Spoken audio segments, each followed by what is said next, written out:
అందరికీ నమస్కారం. ఇప్పుడే కురుస్తున్న వానతో ఒక చిన్న కవిత. చిటపట కురిసే వానతో, చిటపట కురిసే వానతో చిరునవ్వై పులకించే ప్రకృతి అందమంతా రెట్టింపు కాదా? చిటపట కురిసే వానతో చిరునవ్వై పులకించే ప్రకృతి అందమంతా రెట్టింపు కాదా?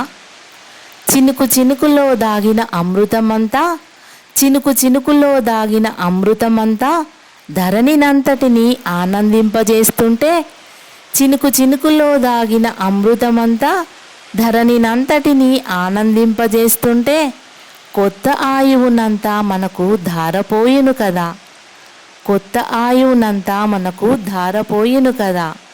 ధన్యవాదములు.